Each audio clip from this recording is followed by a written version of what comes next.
Welcome to Fix It Home Improvement, covering projects that every homeowner should know and great products for home and garden. Hi, I'm JC, and this is where we share weekly home improvement tips. I'm here with my co-host, Cindy. Hello, JC. Hi, Cindy. This week we're going to talk about wall-hung sinks and pedestal sinks, and we'd like to thank JJGIBB0 for a 5-star rating and review on Apple Podcasts, and JJ loves our beatbox intro. We also received a couple other 5-star ratings, but with no names. We really appreciate it. We just sent our 14th book to the editor, and we'll let you know when you can download a copy on Amazon. The first bathroom sinks were wash bowls. They usually sat on a small wood table, and you would partially fill it with water from a pitcher and wash your hands in the bowl, or you'd dip a cloth and wash your face and your body. Some of the stands were shaped to hold the bowl in a circular opening, and there'd be a shelf under the bowl for a pitcher. In the 1920s and 30s, wall-hung bathroom sinks and pedestal sinks were becoming popular in a variety of styles. According to the U.S. Census Bureau in 1920, only 1% of U.S. homes had electricity and indoor plumbing. Wow. Amazing. If you have a small bathroom or a half a bath, a wall-hung sink or a pedestal sink can make the bathroom seem roomier.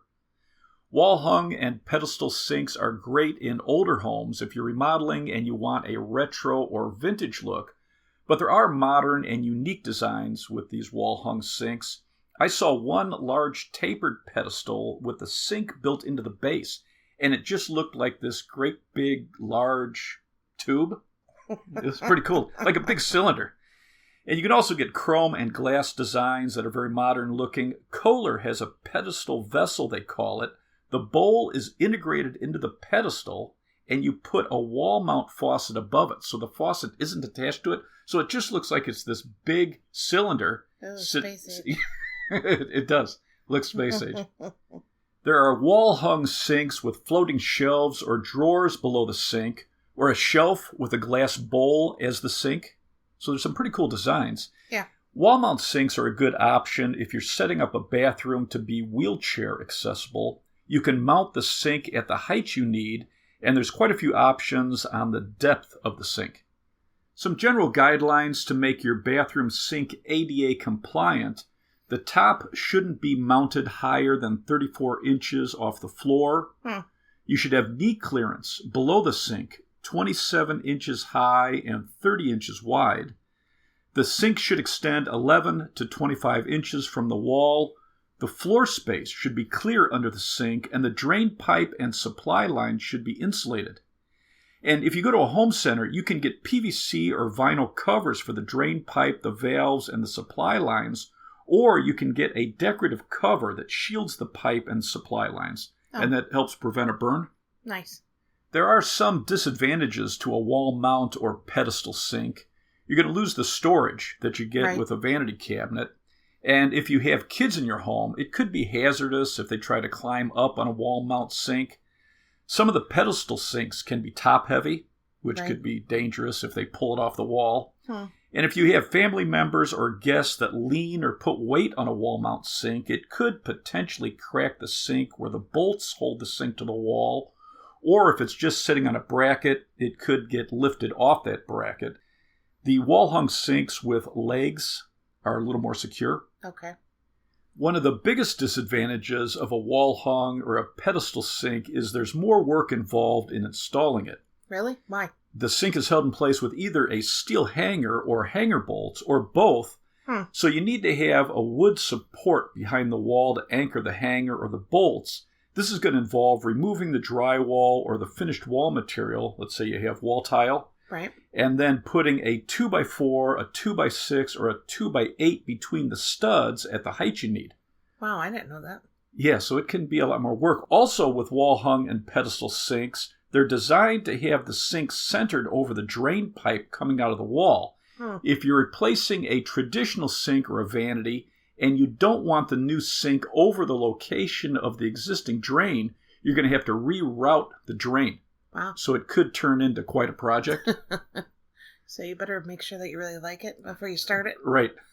With pedestal sinks, generally you're going to have 1 or 2 screws or bolts to keep the pedestal in place. If you have a tile floor, you're going to need to create pilot holes through the tile or the grout lines. Also, think about what the wall looks like behind the old cabinet. Was tile or decorative wood run behind the old vanity? And what does the flooring look like under it? Right. If you're thinking about remodeling a bathroom, that's one of the best times to put in a wall mount or pedestal sink, because in the future, if you ever want to go back to a traditional vanity and sink, it's a much easier project. Right. Wall-hung sinks come in quite a few colors. I saw white, biscuit, bone, almond, gray, blue, and black, and quite a range in size. The most common sizes I saw range from a depth from front to back of 10 to 20 inches and a width side to side of 15 to 39 inches. That's quite a range. But you should also look at their samples or drawings on how they describe the depth and width. Why? Because with three-dimensional objects, height is going to refer to the vertical measurement, but length and width, or depth and width, are interchangeable. Huh. So I would look at the side-to-side measurements or front-to-back measurements if they have them, but companies can vary in their interpretation on what is depth and what is width. So yes, it's kind of crazy. It's math for you. Yeah. Sinks come square, rectangular, oval, round. There's specialty shapes. You can get corner sinks. The most common material is ceramic, but you can get lightweight composite, stone, metal, and glass. When you're comparing pedestal sinks, look at the pedestal height and decide how high you want the sink for comfort. The pedestal sink height can range from around 30 inches to 35 inches. That would be the top of the sink. For ADA compliant, 34 inches max is going to be the height. Okay. Compare how many holes are in the sink for a faucet. It's going to be 1, 2, or 3. A 1-hole sink is for a faucet with a single lever. The 2-hole sinks are for 2 individual faucets, one hot and one cold, and that gives you that antique look. With the 3-hole sinks, you can put in a traditional or a modern faucet. The spacing is measured from the center of the 2 outside holes, and that's either going to be 4 inches or 8 inches. Okay. The 4-inch spacing is a common bathroom faucet size, and you can either get that with a single handle or double handles.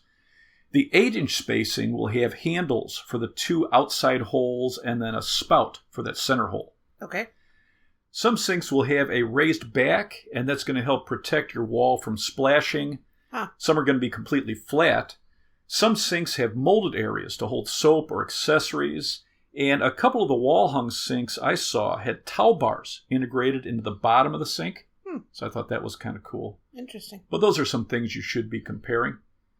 Most sinks will have an overflow hole to help prevent the sink from overflowing if you have a stopper in and you left your faucet on. But not all sinks have an overflow, so I would check that. It's a nice feature to have. If you do have an overflow in your sink, purchase a pop-up drain or a sink drain with a hole for the overflow. If you get a sink drain pipe without the hole, the overflow isn't going to drain. How does it work exactly? Sinks with an overflow have a double wall construction. Water goes in that hole and it drains down to the bottom of the sink where you're putting in your pop-up or your drain pipe. And if that drain pipe doesn't have a hole, water's not going to be able to drain. Pop-up drains have a rod that lifts and lowers the stopper. So you need to match this with a faucet that has a hole in the top for that rod to pass through, which is common in 4-inch faucets. You can get a sink drain pipe with a push stopper. It's spring-loaded. You push down to close it, and then you push it again to release it. The standard size for a bathroom sink drain is going to be 1.25 inches. And most bathroom sink drain pipe that you're connecting to the sink requires plumber's putty under the top flange to seal the drain. So check the installation instructions. I like stain-free plumber's putty. Yeah. It works with any type of material, where standard plumber's putty shouldn't be used with plastic parts or porous material, like granite, marble, or cultured marble. Well, you spend all this time installing this sink, and then you screw it up with plumber's putty. Especially with some of this porous material, it can suck up, if you're using standard plumber's putty, it can suck up the oils out of it and completely discolor your sink. Yeah, not good. If your sink uses a bracket, you can mark the height and use a small level to level it. If your sink is using hanger bolts, you can have a helper hold the sink at the height you want and then put a level on the sink and mark the anchor holes in the back of the sink with a pencil. Mm-hmm. Some top-rated torpedo levels come from Johnson Levels. It's Johnsson, Empire, Empire, Klein Tools, Klein, and Swanson, Swanson. I would put all the hardware on the sink before you hang it. It's going to make it easier to install. What type of hardware? So your main drain pipe, the faucet, and your supply lines. Gotcha. For wall-hung sinks where the drain pipe and the supply lines are going to be exposed, I would replace the shutoff valves so they look good, and also the escutcheon covers over the pipe to the valves. Get quarter-turn shutoff valves with a ball stop. They're going to last much longer than the old multi-turn stop valves. Flexible stainless steel supply lines are going to be the easiest to install, but you can also use smooth chrome or corrugated flexible chrome supply lines. Okay. Many people prefer the look of the smooth chrome supply lines, but you have to cut them exactly to fit between the faucet and the valve, and then you have to shape them to fit with a spring tubing bender. Wow, so seems like a lot more work. Yeah, it is. I love the flexible stainless steel supply lines. It's much easier. If you're thinking about chrome supply lines, make sure that your shutoff valve matches the size. The most common shutoff valve for a sink is going to be 3/8 compression where you would connect the supply line. So you'd want a chrome supply line that's 3/8 OD at the valve and 1/2 inch at the faucet. For wall mount sinks, chrome drain pipe is going to look the best. 17 gauge chrome plated drain pipe is going to be thicker and last longer than 20 or 22 gauge drain pipe. Yeah, I don't think you want PVC showing. Yeah, right. If you're installing a pedestal sink, hang the sink first, then put a thin piece of cardboard under the pedestal. Have someone lift up on the sink as you slide it under. That cardboard's going to help protect your flooring. If you have anchoring bolts on the sink, keep them loose as you install the pedestal. Then you're going to tighten everything up, and then you're going to secure the pedestal to the floor. Okay. Some top-rated wall-hung and pedestal sinks come from Kohler, Kohler, Barclay, Barclay, Swiss Madison, Swiss, capital Madison, American Standard, Zurn, Zurn, and Fine Fixtures, Fine, capital Fixtures.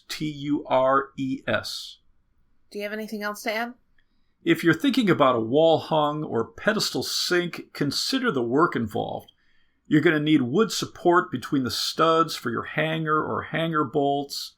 The sink needs to be over your main drain pipe and what's behind and under the old vanity. Right. It could be quite a project. Let's wrap this up.